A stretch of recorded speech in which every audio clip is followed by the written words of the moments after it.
गांव के छोटे से घर में सास और बहू की रोज की खटपट अब एक आम बात हो गई थी। बात बात पर तकरार और कटाक्ष के तीर चलना तो मानो इस घर की परंपरा बन गई थी। लेकिन इस बार की लड़ाई का कारण कुछ अलग ही था। बहू का नया घाघरा बहू राधा अपने मायके से नया घाघरा लेकर आई थी। रंग बिरंगा सुनहरा गोटे और कढ़ाई वाला ये घाघरा पूरे गांव में चर्चा का विषय बन गया। जब राधा ने पहली बार इसे पहनकर चौपाल पर कदम रखा तो हर कोई उसे देखता रह गया।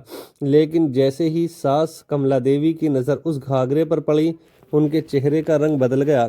कमला देवी ने गुस्से में कहा, ऐसे चमकीले कपड़े पहनने की जरूरत नहीं है। हमारे खानदान की बहुओं को सादगी में रहना चाहिए। राधा ने विरोध करते हुए कहा, माँ जी, ये मेरे मायके वालों ने प्यार से दिया है, इसमें क्या गलत है। कमला देवी को राधा का ये जवाब नागवार गुजरा। उन्होंने ताना मारा, मायके में तो तुम्हें यही सिखाया गया होगा कि कैसे दिखावा किया जाए। हमारी बहुओं को ऐसे फिजूल खर्च करना नहीं सिखाया गया। राधा की आंखों में आंसू आ गए, लेकिन उसने अपनी बात पर डटे रहने का फैसला किया। अगले दिन गांव में कोई पूजा थी। राधा ने वही घाघरा पहनकर पूजा में जाने की ठानी। सास को जैसे ही पता चला, उन्होंने रोकते हुए कहा, पूजा में ऐसे रंग बिरंगे कपड़े पहनकर जाना अपशगुन होता है। तुम्हें सादा कपड़ा पहनना चाहिए। राधा ने संयम से जवाब दिया, माँ जी, कपड़ों से पूजा का फल नहीं बदलता। ये तो हमारी श्रद्धा पर निर्भर करता है।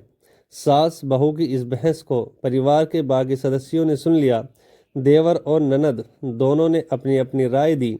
देवर ने कहा, भाभी का घाघरा बहुत सुंदर है, पहनने दो ना। वहीं ननद ने सास का समर्थन करते हुए कहा, माँ सही कह रही है, बहु परंपराओं का ध्यान रखना चाहिए।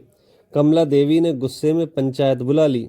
उन्होंने गांव के बुजुर्गों से कहा, आजकल की बहुएं हमारे रीति रिवाजों को नहीं समझती, इन्हें अपनी मर्जी चलाना ही। राधा ने भी पंचायत में अपनी बात रखी, मैं परंपराओं का सम्मान करती हूँ, लेकिन क्या हमारा पहनावा हमारी श्रद्धा और संस्कारों से बड़ा हो सकता है।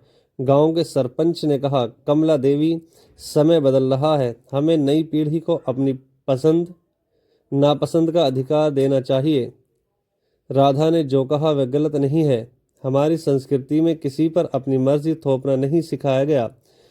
पंचायत के फैसले के बाद कमला देवी को अपनी गलती का एहसास हुआ। उन्होंने राधा से माफ़ी मांगते हुए कहा, बेटा, मैं पुरानी सोच में उलझ गई थी, तुम्हारी खुशी में ही मेरी खुशी है।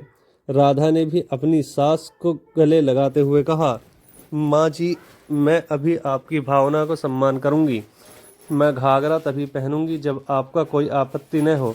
इसके बाद से सास बहू के रिश्ते में मिठास आ गई। दोनों ने एक दूसरे की पसंद और भावनाओं को ख्याल रखना शुरू कर दिया।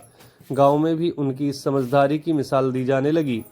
ये कहानी सिर्फ सास बहू के झगड़े की नहीं, बल्कि पीढ़ियों के बीच की सोच के टकराव और समझदारी से सुलझाए गए रिश्तों की है। हर घर में ऐसे छोटे छोटे मतभेद होते हैं, लेकिन अगर हम एक दूसरे की भावनाओं का आदर करें तो हर रिश्ता मजबूत हो सकता है। ऐसी कहानी सुनने के लिए हमारे चैनल को सब्सक्राइब कीजिए।